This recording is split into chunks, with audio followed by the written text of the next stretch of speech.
Drochaimsir an Gheimhridh, Athrú Aeráide. Pictiúr a haon. Tránóna a bháin cas an pól agus aine ar an telefís agus tá clár faisnéise ar siúl dar bannam primetime. Is é an Athrú Aeráide le garad ábhar an chlár. Ceapan aine gur fhadhb chasta í agus aontaíonn pól lé. Smaoiníonn siad siar ar na géirí a bhí acu le déanaí. Pictiúr a dó. I pictiúr a dó feicimid géire amháin le déanaí agus é 8 géim faoin róphointe. Ba cheann de na géirí a bhuaire riamh in éireann a bhí ann. Bhí ar gach aine fannacht sáile agus bhí sé cur sneachta gan stad. Bhí ar gach teilech níos mó airgid a chaitheamh ar bhillí tasa freisin. Pictiúr a trí. De bharr na deochtaí ísle, roigh agus phléasc piapaí uisce ag déanamh a lán damáiste do go leor tithe. Chun na piapaí a dheisiú, bhí ar na teilig pluméirí a ostú, ba chostas mór eile é mar chosnaigh an bille timpeall €200. Ar bharr na gostas seo, bhéidigh an phréomh áirithis de gach teilech míábharach ar chur an Drochaimsir isteach orthu. Pictiúr a ceathair. I pictiúr a ceathair feicimid iarmhairt eile den Athrú Aeráide agus Drochaimsir an Gheimhridh.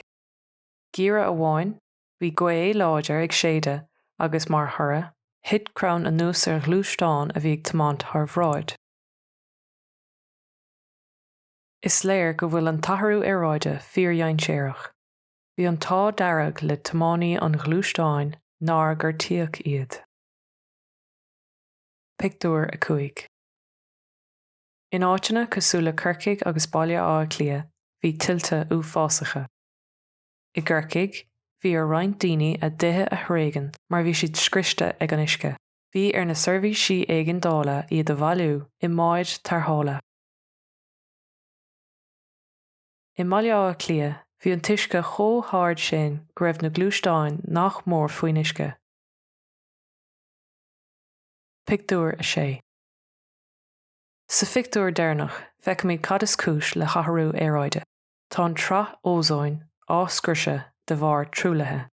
Dá bharr sin, tá an domhan áthaomh agus tá na cnapáin oighear sa bholthuaigh ag leath. Má leatar an iomarca cnapáin beidh tuilleadh uisce ar domhan. Mar sin, beidh tuilleadh tiltte anuas ar Drochaimsir sa todhchaí. Gan éon dabht is ábhar imní é seo agus ba chórdúing machna bhí dhéanamh ar an bhaib agus ar réiteach na faibe. Mar ocail scur deir pól go bhfuil ár d'impleacht i mbaol agus tá sé in amagaing dul in lech leis an bhaib. Ceistena.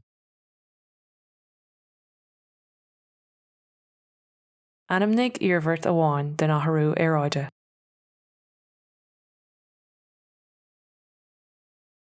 Cé atá le feiscint i pictiúr a 5.